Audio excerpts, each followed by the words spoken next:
Oh, hey there. Didn't see you.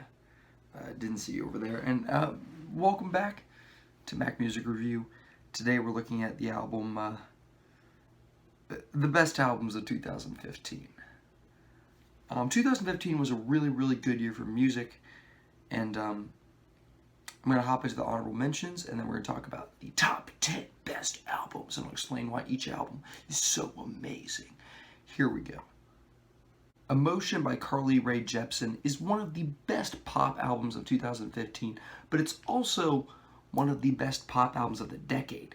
You see, I really don't like the genre of pop music. I think it's really boring and played out and shallow, and you're not going to find super deep lyrical content on this thing, which I think holds it back a little bit, but the actual pop music here is really fun, and Carly Rae Jepsen has a lot of energy, the production has a lot of energy. It's a great album, plain and simple. Currents by Tame Impala.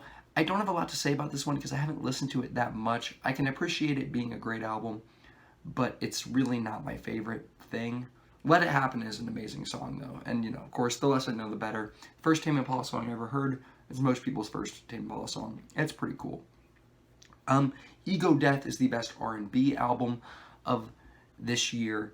It's by The Internet, and it's pretty awesome. It's pretty great. R&B is not my genre. If I did like R&B music more, I think this would be in the top 10. But since it's not really my thing, I'm just putting in the honorable mentions. But it is a really great album. Uncomfortable by Andy Mineo. This is one of the albums that really got me into Andy Mineo. He's a Christian rapper, Reach Records rapper, the best Reach Records rapper in my opinion. I'll link that video down in the description.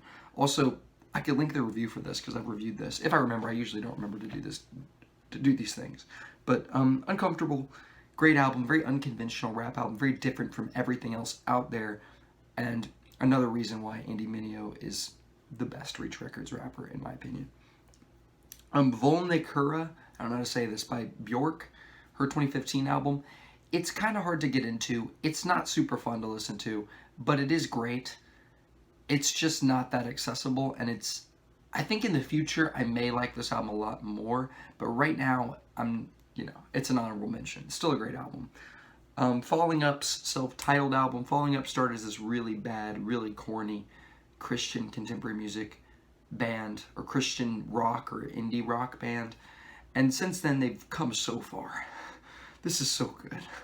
Like, this is crazy that this is the same band that did their debut album, but man, this is some good stuff. You should check out Falling Up's self-titled album. The only reason it's not in the top 10 is because I haven't listened to it that much. If I listen to this more and start to like it more, then I could definitely see this being in my top 10. And then My Love Is Cool by Wolf Alice. This was Air TV's favorite album of 2015, and it's pretty good. No, it's pretty great. It deserves a spot in honorable mentions. Now, let's hop into the 10 best albums of 2015. Summertime '06 is the most recent album on this list that I have listened to. Meaning all these other albums I've been listening to for a while or I've known about for a while. But Summertime '06 is something that I've always kind of avoided in Vince Staples' discography. I've listened to Big Fish Theory a lot. I've listened to FM a lot. And this was the album I just couldn't get into. It was 20 tracks long. I didn't like the song North North, which is one of his most popular songs he's ever made, and the most popular song from this album. And because of that, I just never really listened to it because I didn't like North North. But now I still don't really like that song. But this is a really great rap album that's extremely dark. It's one of the darkest albums of 2015. And Vince Staples is really good on it. The production is really good on it. And I've actually come around to thinking that this is the best Vince Staples project. I haven't really listened to Prima Donna or Hell Can Wait. I haven't really dived into his EPs yet. But out of his albums, this is his best, in my opinion. It's extremely high quality and just really impressive and original in the best ways possible. I have never, ever been a fan of the XX, the band the XX. To me, they're like Beach House. They fall into that same genre where they make like all of their songs and albums sound exactly the same, or they're this very specific vibe, and if you like that vibe, then you really like the band, because they just kind of do the same thing over and over again, and like, that's what the XX is, in my opinion. from what I've heard. I haven't even listened to that much of them. Same goes for Beach House. I've never been a Beach House fan. But this one,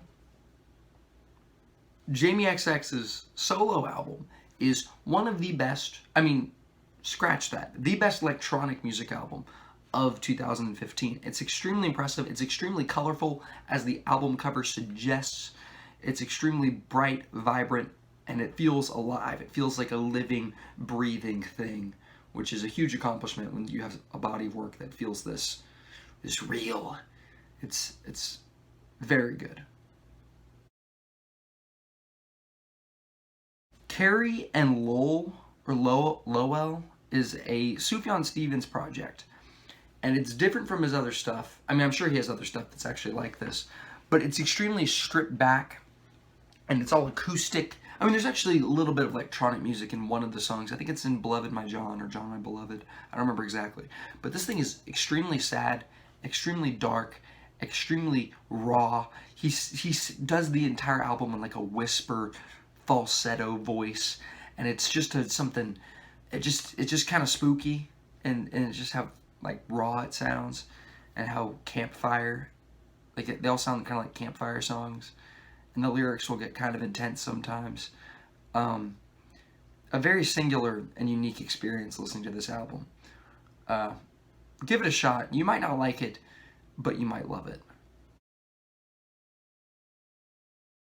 Wow.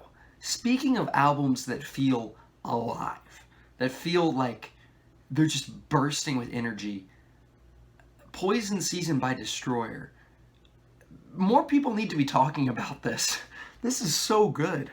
Like, I discovered Destroyer in 2020 with the album Have I Met, because Pitchfork gave it a really positive review, and then Spectrum Pulse, who I'm a big fan of, gave it a very positive review, and I'm like, okay, I'm gonna check this out.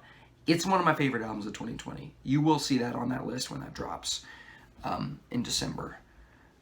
But yeah, this is so good. This is extremely good. Like, man, it's an album it's like a concept album, because it's all about like New York City, and you feel like you're like in Times Square, like looking at all the flashing lights.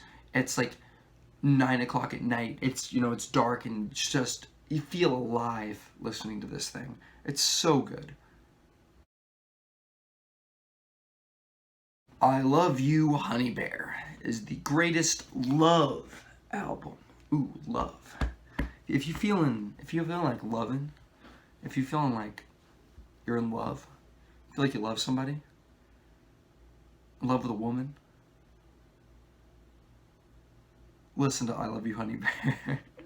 No, actually, I don't recommend listening to this with your significant other, because it's extremely, I don't know how to say this. It's very like on the nose, and kind of uncomfortable, and kind of funny. It's very comedic. It's also very dark. It's very honest, and it's one of the most. It's so much personality to this thing. In every single song, the music is fantastic. True Affection sounds like a song off Sufjan's new album.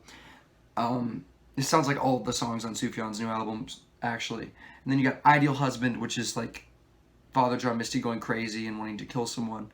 And then you got the last song where he went to the store one day. This is a good album. As I've already established in this video, I do not like pop music, but my exception to this rule would be the album Art Angels by Grimes. This is my favorite pop album, not only of 2015, but of the decade. Yes, unless when I go back to 2014, 13, 2012, 2011, and 2010, I find some pop album I like more, but I don't think I will, because this thing is fantastic.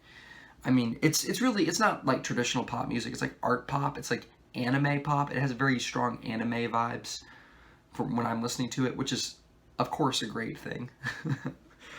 It's amazing. Anime vibes all the way. But yeah, this is a good time.